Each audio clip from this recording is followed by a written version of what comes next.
What is up, guys? Thanks for tuning in. It's another episode of Colorado Kayak Fishing Club's podcast. It's the cast. Today we've got a couple cool things to talk about. We've got the winner of our recent Horsetooth event with us. Shane's going to join us.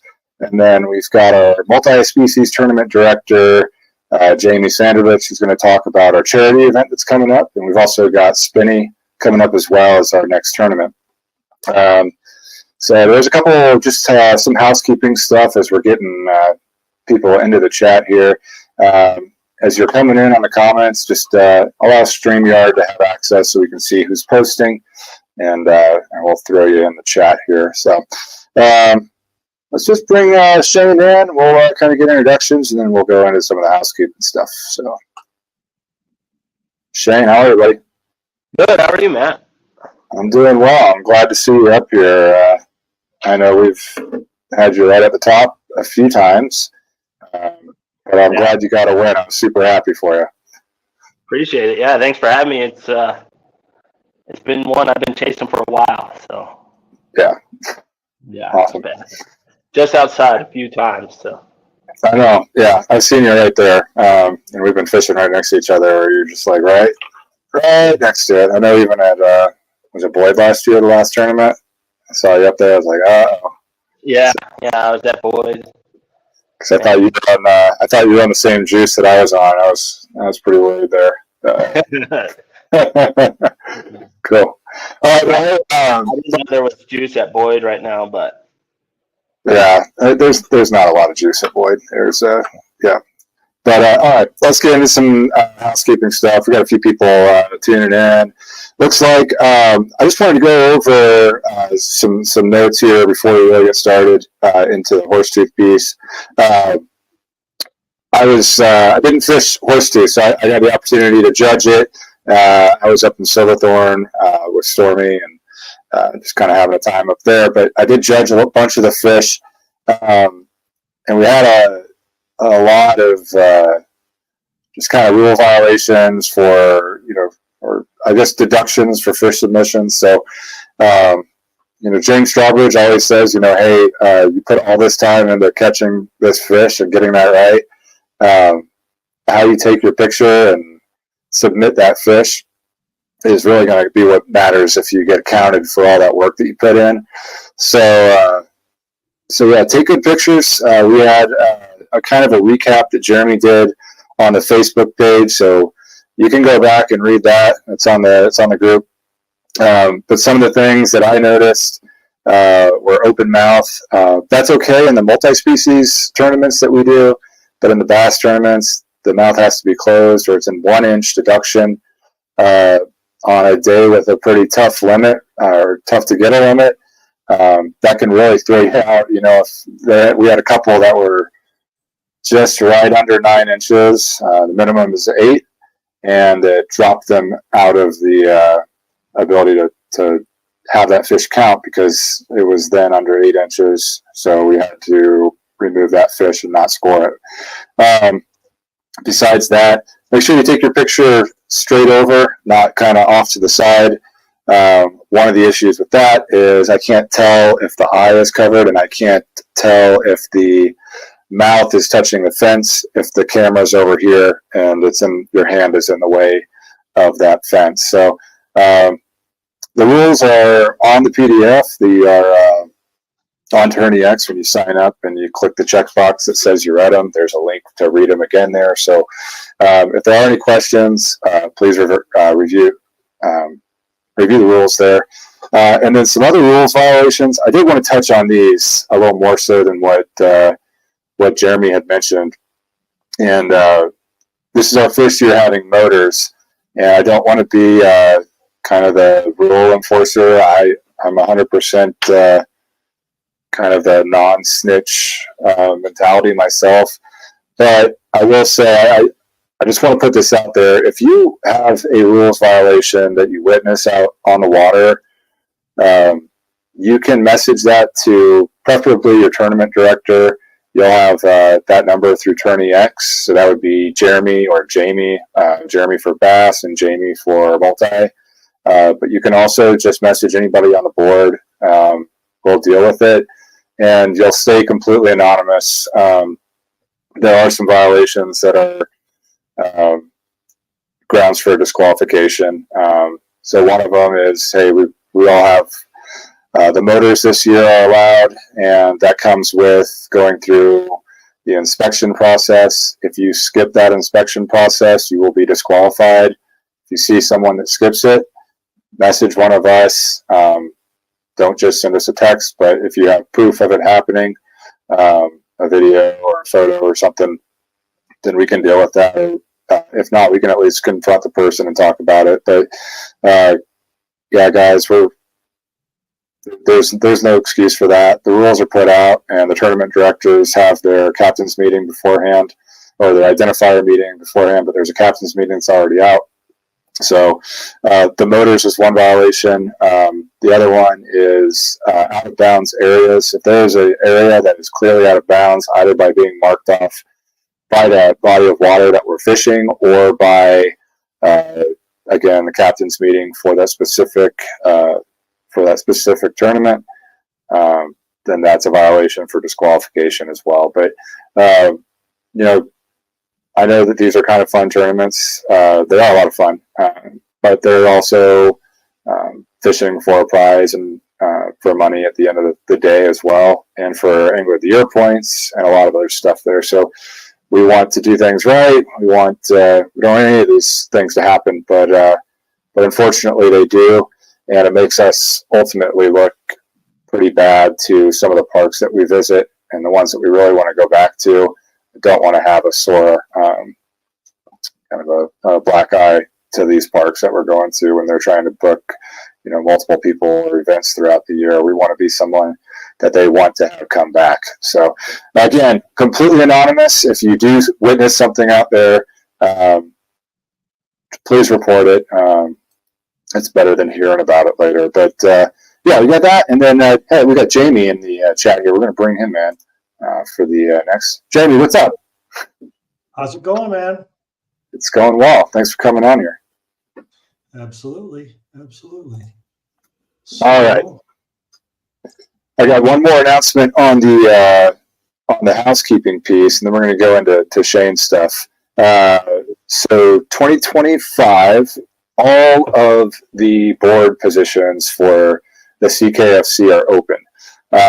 We are wanting to announce this early to gauge interest. So there is myself. I have the secretary position. I do a lot of the social media stuff, obviously the podcast, and then basically all the images and stuff that you see post tournament with the checks and stuff. I run through all of those. Then you have Jamie, who is got an echo somewhere. Let's see. Yeah, okay. All right. Yep. Okay. So then we also have Jamie is the multi-director. Then you have Jeremy, who's the Bass Tournament Director. Josh Hines is the president of the club.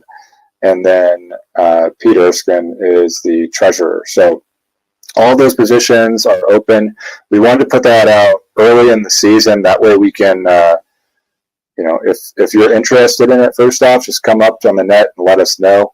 And then, that way towards the end of the season, we can kind of get that handover process taken care of, so that you're not starting the season just kind of in the blind. You've maybe seen how a tournament gets judged and how everything's going.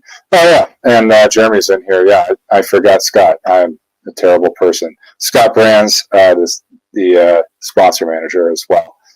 So all right, so I think that covers that. Shane, let's talk about Horsetooth, man. So let's start out with a little about yourself, who you are, how you got into fishing, how you got into the CKFC, and let you have the floor. All right. So I grew up in western Colorado, about 40 miles south of Grand Junction, a place where they literally have kill tournaments in their lakes for bass. They don't want bass in there. Every year, actually about this time of year, they're having kill tournaments. I grew up bank fishing and fishing through the ice when I was little. Everything was for trout or for Mackinac or lake trout. Every once in a while, we'd take my grandfather's boat out and troll for kokanee. But yeah, pretty much just grew up fishing from time I can remember until he passed away. My grandfather, every other Friday, he took me out of school and we went fishing. So it didn't matter what it was. We would catfish from a farm pond or, it didn't matter. So That's awesome.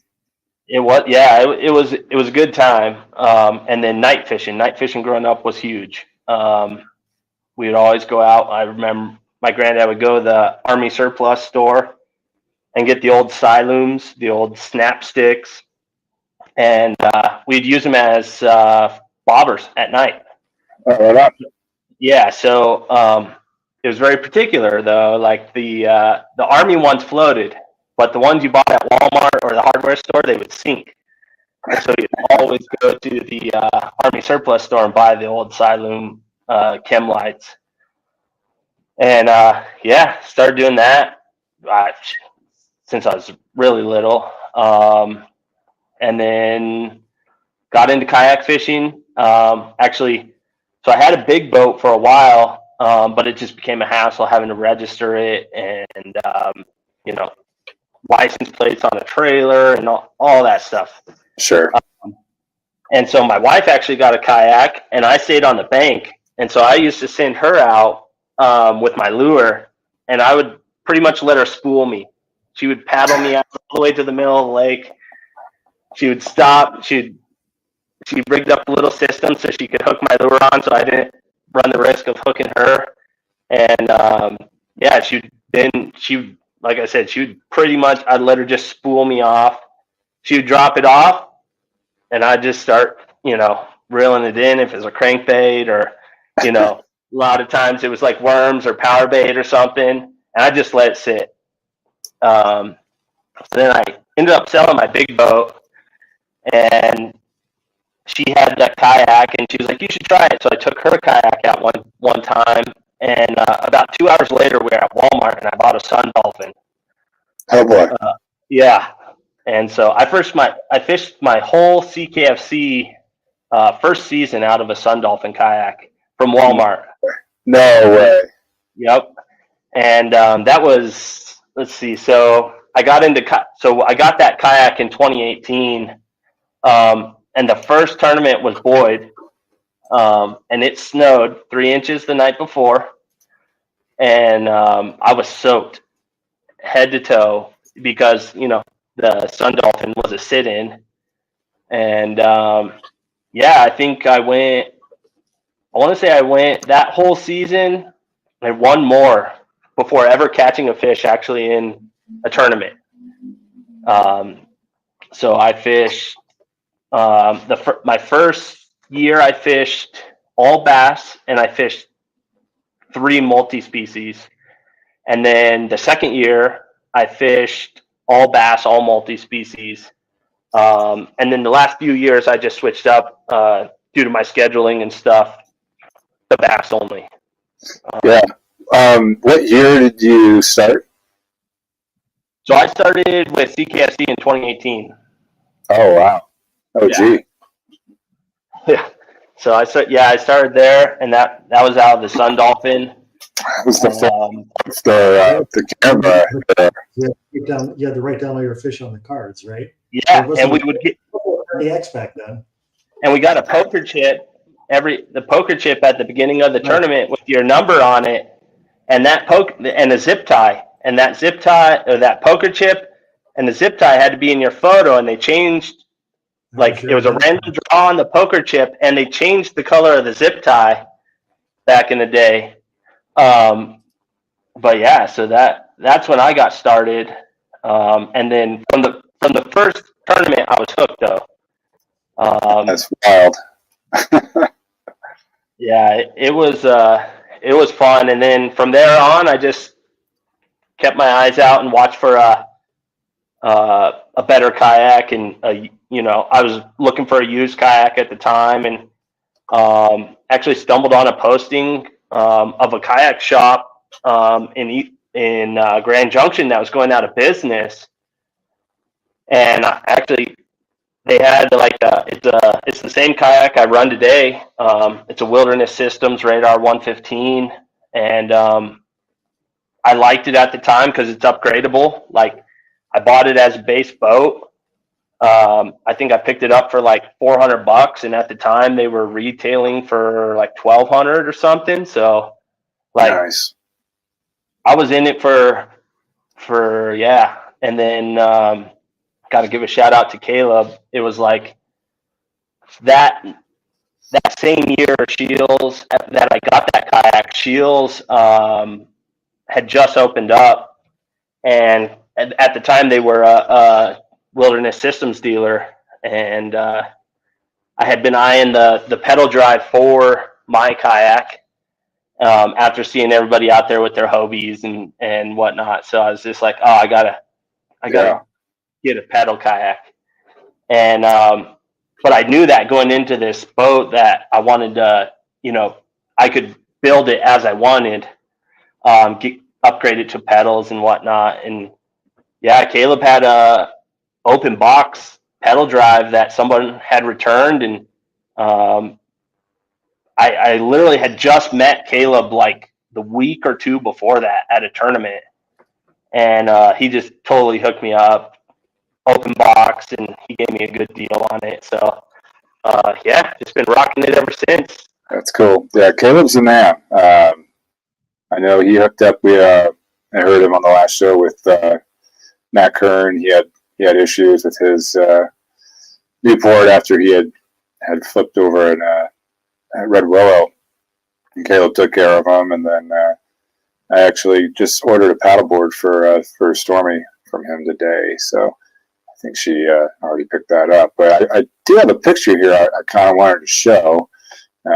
If it'll load up here, you're talking about the Sun Dolphin, and here's a good picture of our former and all-time Presidente, Alex Rojas. This was out at the All American, and they had one of these things out at the little dock that we crappie fish off at night, and Alex went out to go retrieve some bobbers that we had lost. So they had bought these super expensive, like, light up bobbers from Walmart. And Alex went, I don't think he got any of them, but he did almost fall in the water about 10 times there. But that's what I'm imagining when you're saying a Sun Dolphin. Oh, yeah. Yeah. It was that one. It was just olive drab green. Oh, my God. Yeah. And I literally had one Plano box because there was no way, like, you could move, you couldn't turn, you couldn't do anything in that thing without running the risk of flipping it. So yeah, I had that and one Plano box that I just kept between my legs, and at the time I took one rod. So it's pretty crazy how far they've come. I started out on a Wilderness as well. I had a ride. It was a paddle kayak back in 2013. Bought my first kayak from Chad Hoover at his shop in Tennessee, and it was a Ride 135. But cool kayak, super stable and stuff. Yeah, once you get a pedal drive, yeah. That was a huge game changer as far as just. I mean, quite honestly, it didn't improve my fishing. It improved my confidence and my ability to stay in certain areas. Whereas and to be able to cast to a spot that you wanted and be able to allow it to fall down, like your bait to get to the bottom of where you want it to get before you drifted 30 foot, 40 foot, depending on the day. It really, like I said, it didn't help my fishing, much, but as far as like the actual fishing goes, but it allows you to not focus on your boat, and it frees your mind and frees your abilities to focus on fishing, as opposed to focusing on not getting blown into the dam at Boyd or something. Yeah, for sure. We got a comment here. Yeah, national anthem before each tournament. Shotgun starts. Yeah, that was good. Yeah. Hey, well, let's get into the tournament here. Let's talk about Horsetooth. I got the results here. You had 81 inches, won pretty easily here. Looks like 2.25. So is yourself. I'm going to butcher this name because I don't know the gentleman, but Adis Zillick was in second place. And then no stranger to the leaderboard. You got Paul Roth, Eric Ali, and then our boy Caleb over at Shields there. So 16.75, you have a pretty good average there for Horsetooth. Not the craziest limits that we've seen there, but solid. What was kind of your strategy going into it? And if you want to say whatever you want to say and whatever you don't want to say is fine. But what was your kind of strategy? And then what worked for you? What do you think set you apart? Yeah, so definitely. So I went out. I consider it my home lake. I live just 10 miles north of Horsetooth. And so surprisingly, I hadn't been out there yet this year, between Boyd, bad weather, going to the All-American Kayak Classic. And yeah, so I hadn't been out there, so I got out there Friday morning. The last year I fished the south side, and bigger fish, 15-ish fish were few and far between. So I figured this year, Friday, I'll go practice the north, go see what was going on up there. I have a few spots up north from history that I like to fish. And yeah, so typically I like to fish further back in Santanka. But this year, one of my biggest fears came to life. So I was fishing a secondary point inside of Santanka, and it was about 5 foot from a tree.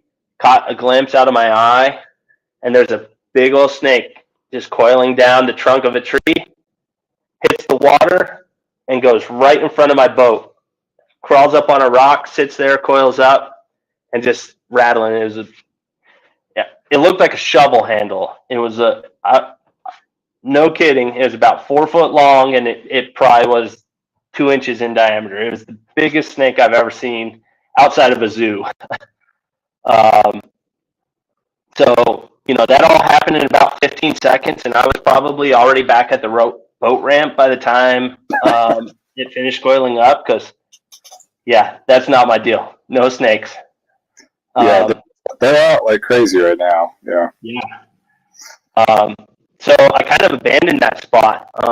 That scared me off of that spot. And so I went out. I went down that little bluff wall on that north side, practicing a little bit. Got caught in some wind that was starting to pick up, so I headed back. Got back to Santanka and just started fishing around, looking for, So I like to fish jerk baits and I like to fish Ned rigs. So I was looking for a little bit deeper water. I wasn't right on the bank. But yeah, so Friday practicing, within about 2 hours, I probably had about a 77-inch limit, maybe a hair over. And I was confident, and I was like, okay, well, they're here, 2 hours, give it some time. I can upgrade, throughout the day there with a little bit more time. So got off the water Saturday morning, launched. Surprisingly, there were only 3 of us at that north launch that weren't waiting for an inspection. It was me, Caleb, and Jeremy. So we all launched. And at 6 o'clock, we all took off. Caleb and Jeremy went out ahead of me, and I had the instant thought of they're headed where I'm headed. They took off, started going, and they went right past it. And I was like, okay. So I stopped. I come up around the corner, and there's a kayak sitting there.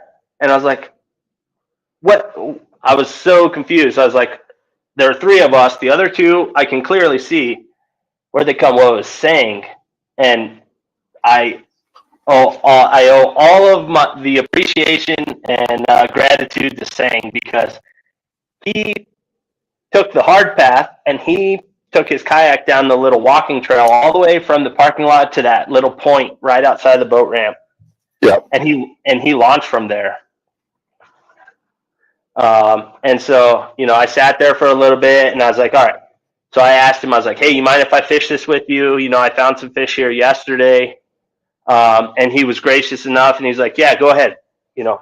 Let's both fish it. He knew what was there, and as does most everybody in the club, knows that point. Jeremy has a comment here. He knows it. He said he needed to be there. Yeah, this is there's a big body of water, but it does fish pretty small at Horsetooth. And then Josh Hines has a comment for us. Thank you, Josh. Sorry, go ahead. But yeah, so right away, I told everybody at the meetup, and I'm not afraid to tell anybody. So I throw a Ned rig, but I throw a skirted Z-Man Ned rig, and I throw a copper truce trailer on it, and I throw it everywhere. It's always tied on. I've been fishing it for years, and yeah, so I think my second or third cast in, I landed the 16.75. And I was throwing up. So Sang was fishing more in the shallow area, and in the area we were in, it's kind of like a tier stair step point. And it went from 7 foot, to 12 foot to 22 foot, and then to about 40 foot. And they're just shelves that stair step down. And so I was throwing it at 1/8 ounce. Jason was giving me a hard time afterwards that it had to take forever to get down there, and it sure did. It was taking. I was hand feeding line, but I was fishing the 12 to 22 foot drop, and I would cast up on the 12, drag it off. As soon as I lost contact, I opened my bail, just hand feed until it would sink again. And every time they came on that drop. Yeah. I believe it. I think I know kind of that area. I know where Shane goes. And yeah, that's kind of one of the cool things. I like fishing like some of the rocky places out here because, a lot of guys have started to buy live scope or whatever forward facing they got. You won't see those fish in there, but they are tucked into those things. And but like you're saying on the rocks and something light, like one, I think it keeps you from getting snagged up so much. I throw the 1/10 all the time as the Z-Man heads. And then two, I think it just, like you're saying, it comes off of that shelf onto the next, and it's just slow enough that it ticks behind them. I don't know. There's something about a net out here that it's pretty crazy. Yeah, and so cool. When did you get your limit? What time of the day do you limit out? So let's see. I had a limit.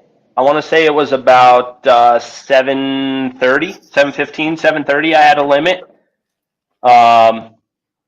It was I had the 16 3/4. I had a 15 1/2, and I think the 16 1/4, I believe. Okay. And then I had a 13 and a 12 3, or no, I had a 13 3/4 and a 13. And I knew after I caught I caught the 13 3/4 and the 13 on back-to-back casts. And so I knew it was gonna be one of those times of just weeding through the little guys, making the same cast, and there would be a big one there. In big, in relative terms. But so it was about 7:15, 7:30. I had a true like 5-fish limit. And then I got rid of the 13. Nice. Yeah. I got rid of the 13 shortly after that, probably around 8 o'clock. Okay.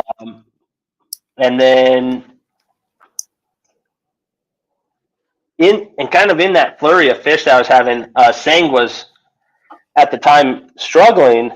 And so we were talking the whole day. We talked all day and bantering back and forth. And so I actually gave him 2 of my skirted Ned rigs, and he saw exactly how I was fishing it and everything. And so we hung out and fished together. Continued all day. We fished together.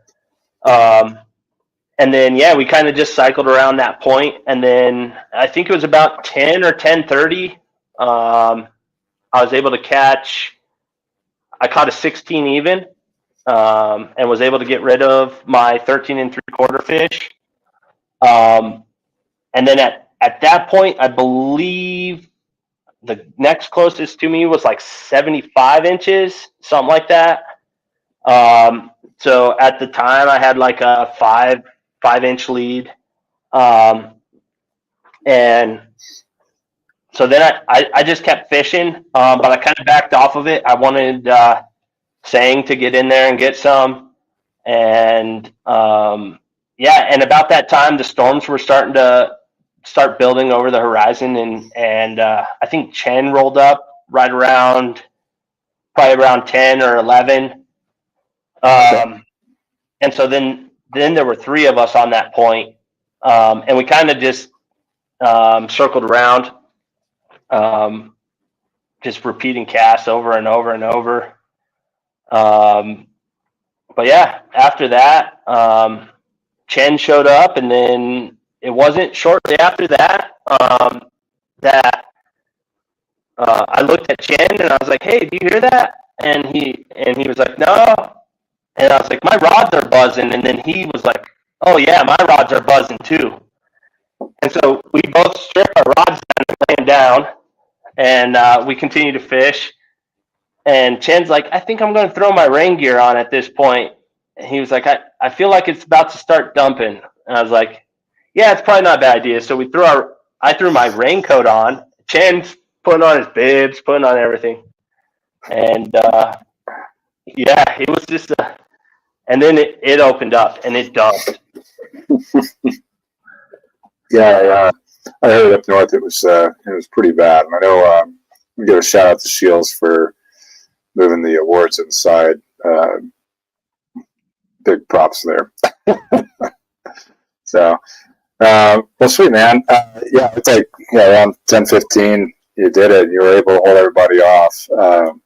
Congrats. It's always a grinder out there, anywhere north is. I do want to comment on the inspections. I know the CKB, they had that issue there, and CKFC, we've had it as well, where, the motors were kind of at the mercy of the people that work those inspection lanes. And I know that they were late to the launch, both for the CKFC and the CKB tournaments there. So for the guys that fished the tournament, I do apologize for that. It's nothing we could really do about it. But I do want to apologize for that. Just we put a timeline out, and we want to stick to it. Unfortunately, that's 2 times that's happened up there. So if you have any feedback on the tournament, feel free to get that to the board.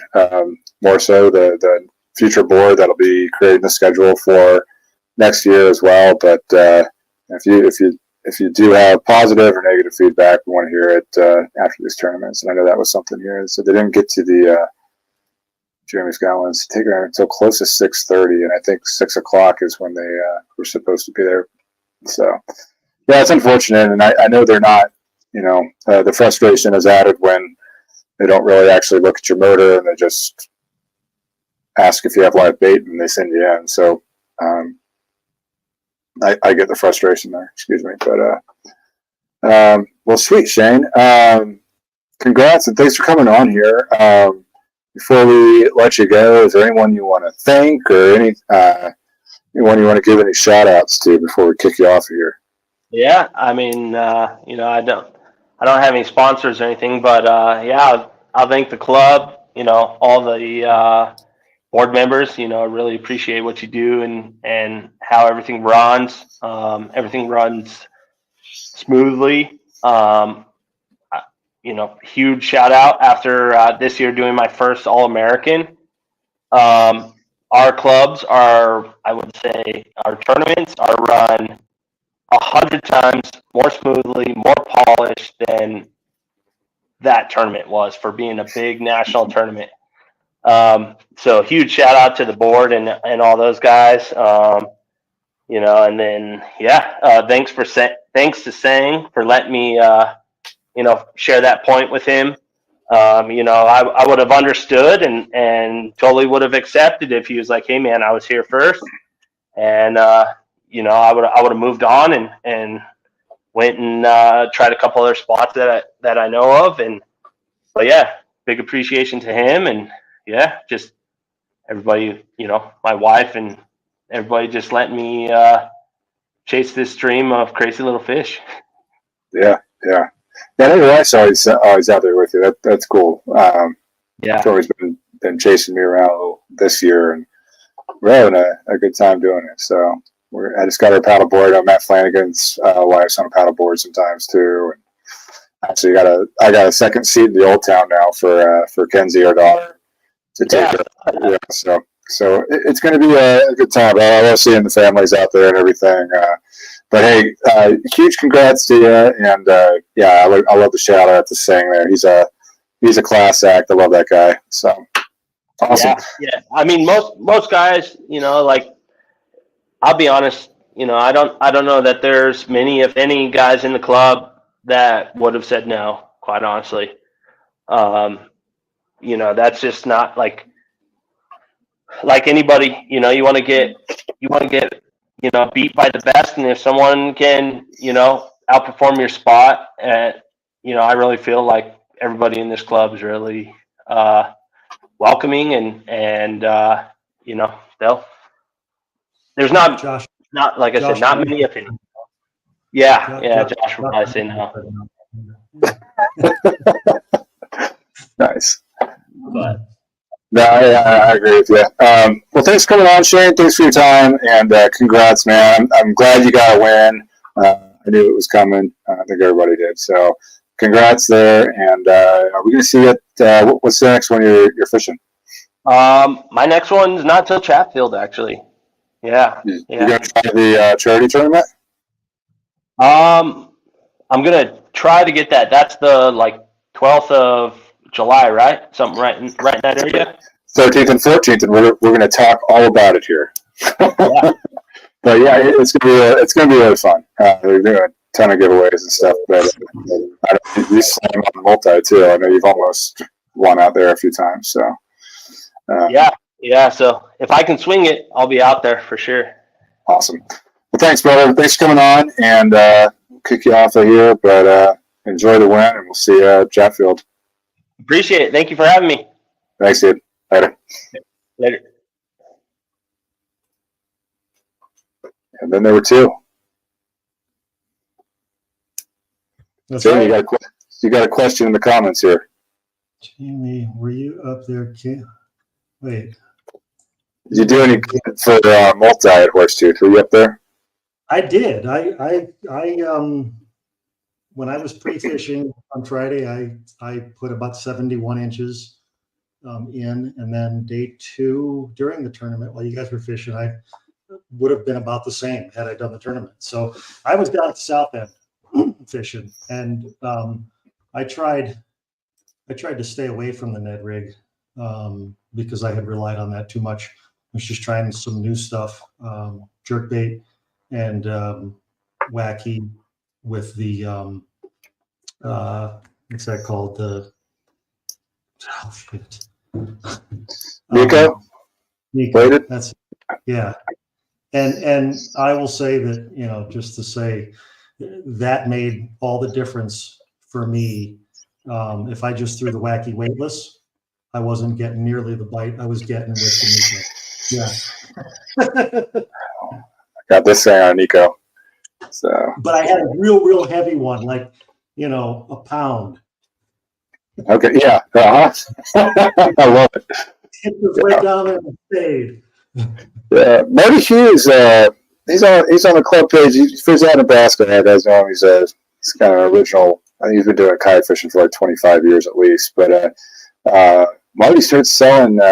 You know, not a sponsor of the club, but I'll push Marty out there. He sells Nico buttons, and they're like the little button ones that you can get from Shields. But he colors them, he paints them, like a lot of guys do, you know, painting jig heads and stuff. But and they're a little bit smaller. He made the mold on them so they fit. They don't overextend past a Senko or a big TRD by Z-Man. So pretty cool stuff. Marty does them, and it's an awesome Nico angler. But let's talk about some multi stuff. Jamie, we got you on here. Jamie, no one knows you, which they probably already do. Just give a little intro about yourself and who you are, and then we can start talking about the multi charity tournament. Yeah, Jamie Sandrovich, multi-species tournament director. Can't remember the first year that I started in the club, but it was a long time ago now. I want to say Mitch Salzman was the tournament director and president back then. So it was, you know, when we didn't have all of the different board positions, we just had a couple. My first tournament was Boyd, and it was again one of those cold, rainy days in April. So this is so I was tournament director a couple of years ago, and then took the 2 years off, and Justin Collins was TD, and then did obviously the TD role for this year. So I've been around for a little while. Yeah, anyone whose first tournament is Boyd and then they keep fishing, that says a lot. That was the only tournament I got skunked on. You're not alone on Boyd, yeah. But yeah. Thanks for letting me down the club. So let's talk about the South Park event. This is the first year we're doing it that I know of. May have done something like this back in the day, but we're doing a 2-day charity tournament up at South Park, which is, if you're not familiar, it is probably one of the best fisheries, not only in Colorado, but in the world, really. And so we're going to 2 days out there. We do have multi-tournaments at Spinney and 11 Mile through the season. But we're kind of opening it up, doing a charity tournament, and so I'll let you talk more about it. Yeah. So the first thing I want to do though is I want to thank you and the board for, I guess, agreeing to do this, because I'll say, for the last couple of years, I've been trying to do some creative things. When I was tournament director before, tried some creative spins on the tournaments, on the species, that kind of stuff. So been wanting to do something like this and propose the idea, and everybody was receptive to it. So that was the first step, and that was awesome, being able to get that approved through the board and being able to do it. What's the intent of the tournament? The intent of the tournament is, one, to do something different, to do something creative, to try something that we haven't done before. Obviously have fun doing it. And, a lot of anglers throughout the club have been talking over the years about doing a 2-day tournament. And, this kind of satisfies that itch of doing a 2-day tournament and, doing it somewhere where we have plenty of space. And it's, like you said, it's a great fishery. And then, finally, the big one is raising even more money for the charity. We put up a lot of money last year for last year's charity, and this tournament I think will help to raise even more. And just so everyone knows, the charity that we're donating to this year is Cast for Kids. So that's a foundation, Cast for Kids Foundation. That's a foundation that works with special needs children and helps their families and kind of strengthens the whole community through fishing. And this is a great charity, and we want to get them as much as from a donation perspective as we can, and that's primarily what the driver of this tournament's going to be. You're probably wondering too, those of you that are listening, why did we pick South Park? Matt said a little bit of it already, but one, this is the first time we're doing it. It's an experiment. So we picked multi because we figured, one, we'd get more interest in the tournament, and we'd get more participation. So we may even, and I guess the part of it is we want to get some of the bass anglers over to the dark side of multi. So a lot of bass guys fish in the multi tournaments, but hopefully this will draw even more of you. And then, like I said, we picked South Park because it's the largest area. It's something that it's a place that's going to be able to accommodate as many people as we're looking to have. We're looking to have probably the biggest participation numbers that we've had at a tournament. We've had some pretty good numbers at Spinney. We've had some pretty good numbers at some other tournaments, but we really want to get good participation here. And we have the opportunity to fish two lakes in one day. But obviously, you'll switch lakes the next day. And I'll talk more about that in a sec. Some stuff that we're doing to make it interesting. Josh has agreed to be our judge, and we're doing this as a no catch limit. So MLF style, no catch limit. Catch and submit everything that you can where trout are above 13 inches and pike are above 19 inches. So your trout at least have to be 13. So that's like Stalker from a few weeks ago that grew an inch. You could submit all of those, and Josh will be happy to look at those and judge those. Pike, 19-inch max, and 19 inches at least, and then 32-inch max because that's the max length on the catch board. We're fishing both lakes, so Spinney and 11 Mile, and that's going to be randomly drawn. So what I mean is you're going to pre-fish like normal if you decide to pre-fish. So you can pre-fish both lakes. You could pre-fish one lake, whatever. But you're not going to know which lake you're going to fish on which day. And you won't know that until the night before. So at the identifier meeting that we have prior to every tournament, what we'll do is we'll reveal where you'll be fishing. And rather than go through and draw random names one by one and go through, potentially up to 90 names, probably going to do that beforehand and put everybody into like two different groups randomly, of course. We'll set those groups, and then that evening, Friday night, I'll do something that's completely random. Don't know what that is yet. But at that point, we'll say, hey, Group A is going to be on Spinney day 1, 11 Mile on day 2, and then Group B would be on 11 Mile day 1 and Spinney on day 2. And that's how we'll do it. Also, there's going to be plenty of opportunities, and Matt, I don't know if you want to throw up the information about the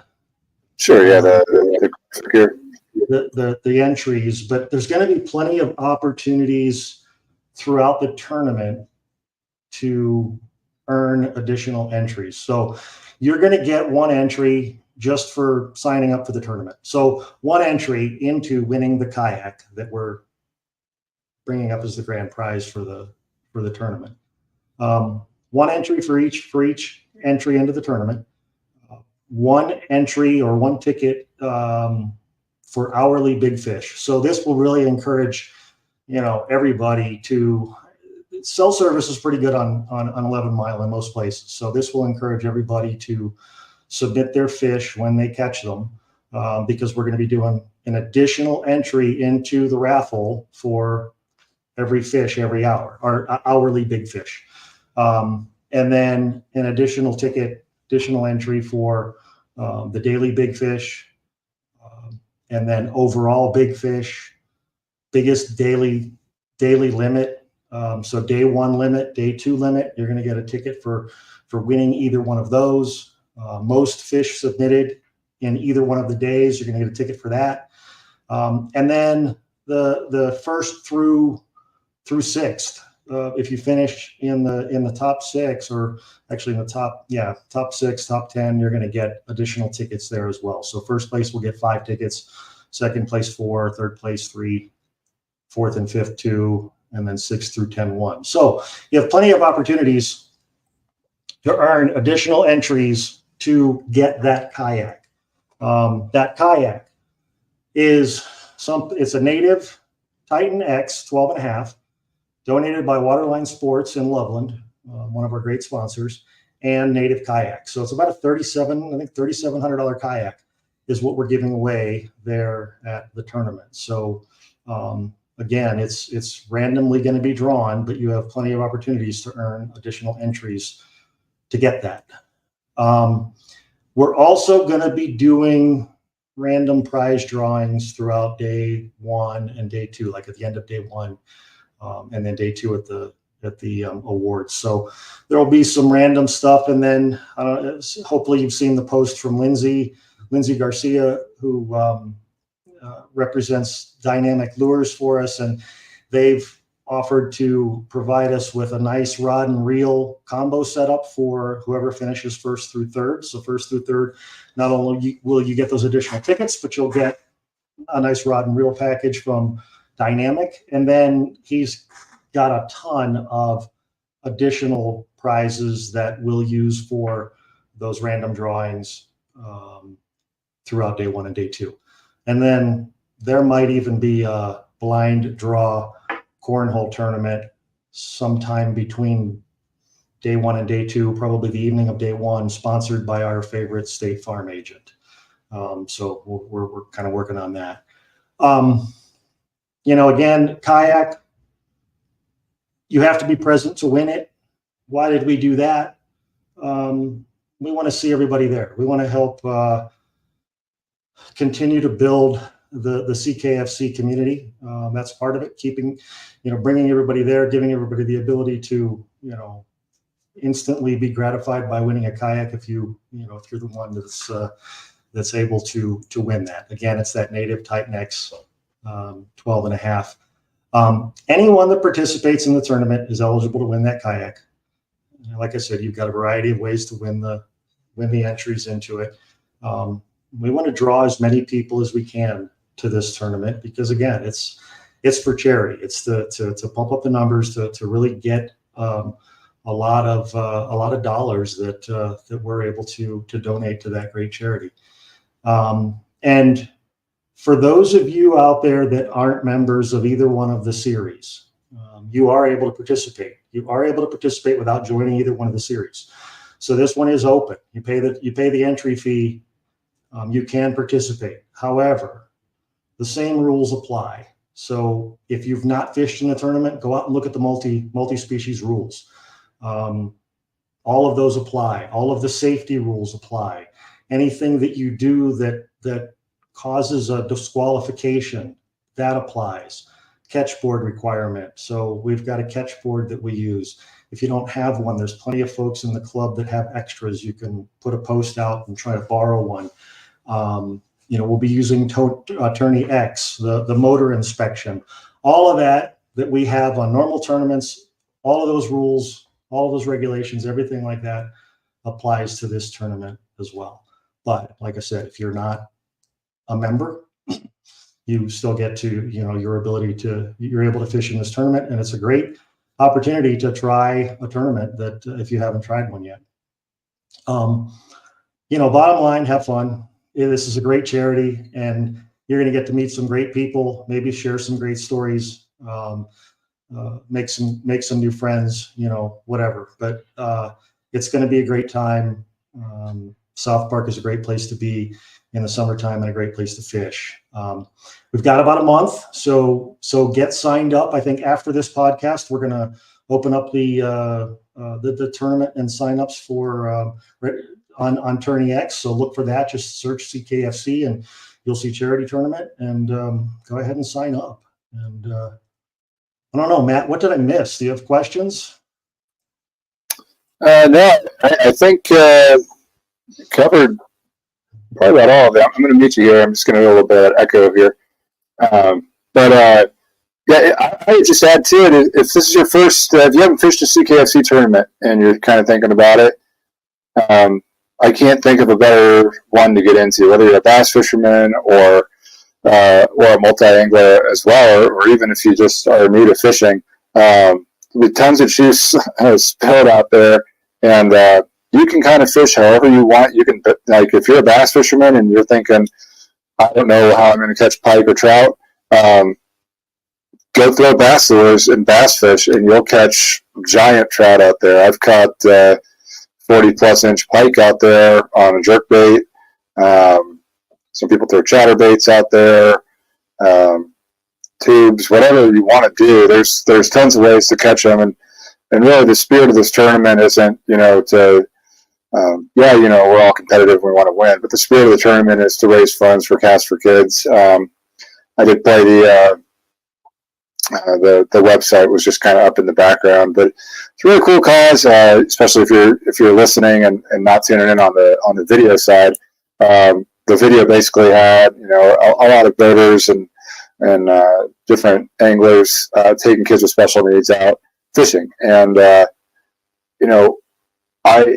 just love the idea of growing the sport as much as we can, and that doesn't even necessarily just mean within people that we like or the lakes that we want other people to fish, but we don't want to fish our lakes. I want everybody to fish. That's how I am, because I think it does so much for you, and it does so much for everybody. So I love the cause there with Cast for Kids, and I'm really excited to see how much money we can raise for them and cut them a check at the end of the year. That's one of the coolest things about the CKFC is that we are a nonprofit, and at the end of the year we cut a check to that nonprofit that we decided on the year prior. So kind of get off the soapbox there. I don't know. I kind of stepped off it, but I would just also add, Jamie, there's a ton of prizes. I know you talked about it: waterline, native, dynamic. I think Jeremy's making a bunch of baits, brown dog baits. But the prize table that we typically have at the award ceremony, that's always something, be present. We do random giveaways as well. But there'll be a ton of prizes there. Go on the page, the Facebook page.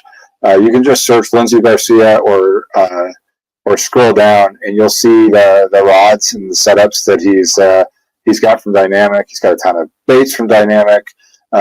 Some really cool stuff, and I will say the Dynamic lures do catch them out there for sure at South Park. So you'll want those things, but check them out, because the rod is gorgeous that he had on there. It's pretty sweet. So, but I think that's all I had to add to it. I think you covered about all of it. Yeah. Are there any questions online at all? Yeah, if you're tuning in, feel free to ask anything. You've got your multi-director here. I said what? I said we've got the multi-director here, so ask the questions. Can you hear me? Yeah. I said we have the multi-director here, so if you're listening, ask questions. All right, so I don't see anything coming in. Okay. But Jeremy actually's got in here. We're officially live on Tourney X, the 45 per lake cap, and no password, I imagine, to enter. No password to enter. So usually to enter our tournaments, since you have to be a member, there would normally be a password. So that one doesn't require a password. 45 per lake means a cap of 90 for now. So yeah, if we get 90 people, you have a 1 in 90 chance to win that kayak. It's pretty sweet. You're able to win some additional entries. Yep. Yeah, Jeremy clarified that. Thanks, Jeremy.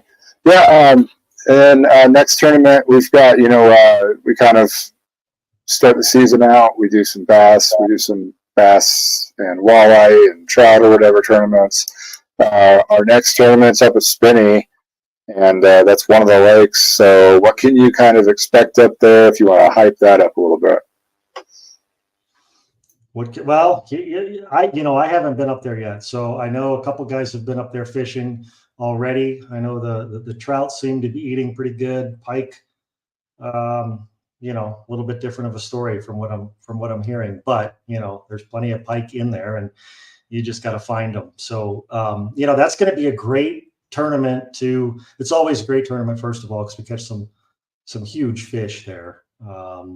But yeah, that one's 2 weeks away, and that's going to be a great, I'll say, warm up. I mean, warm up to win a bunch of money, but warm up for the charity tournament. And again, just fish at a great place. Watch the wind, of course, but it should be a good one. Yeah, I really agree. There's something special about that area. Spinney, South Park. I don't know. Even if I had a rough day out there, the mornings out there launching are just, it's incredible. You got like a weird grayish hue of the sky, and the sun comes up. It's gorgeous out there. I've heard elk bugling out there while I've been out there. It's a special place for sure. There's something too about trying to get a 32 plus inch a pike onto your kayak and get it measured before it take a look out of your leg or your fingers or your arms or whatever. Well, I've never really seen anybody bleeding too bad. I've bled a little, but not too bad. Yeah, or just eat its way through the nets on the way back down. It happened last year with Lindsay. He got it on his GoPro, and it's like, yeah, it's just heartbreaking. But yeah, it's awesome. I was new to the area a couple of years ago. If you haven't pike fished or fish for trout, and you think like trout is just some dinky little stalker, that's what I was used to in the Midwest. If that's what you're thinking that is, no, I've caught bigger trout than any bass that I've ever caught out of those lakes. So it's awesome. And I think last year, one of the tournaments, I caught a 25-inch rainbow, and then I caught a 23, I think, brown, like back to back. It was awesome. So yeah, that was 11 mile read that last year. Yeah, 11 mile. I entered we still had the multi tournaments back there. I entered the multi. I didn't even know that I had gotten in the money on it, basically just off that tournament. So it was it's cool. You guys going up every weekend fishing, and yeah, worked out. So yeah, so get signed up. Both tournaments. Spinney's coming up. Charity tournaments coming up. They're both going to be a lot of fun. Both going to be a lot of fish. So yeah, get out there, get signed up. Yeah, absolutely. Last comment we got here: beware of possible road construction on the south side of 11 Mile. Yeah, so they are actually finally redoing the roads out there. I think they're stripping them all the way down, and they're going to pave them, is what I've heard. I imagine that'll probably be going through the whole summer of when we're there. But yeah, hopefully that does improve. I launched my kayak through my windshield or my back window last year. I know some other people have done the same. We broke trailers out there, but yeah, they're fixing the roads, so that's good. So, all right, JD, you got anything else? I don't. I'm good. Good to go. Awesome. Thanks for coming on, and again, congrats to Shane there, and thanks to him for coming on. That's going to do it for tonight. If you guys have any questions, or especially if you're interested in the board positions, reach out to us, let us know, and I'll do it. See you on the next one. Thanks, Jamie. Good deal. See you. Bye. Yep.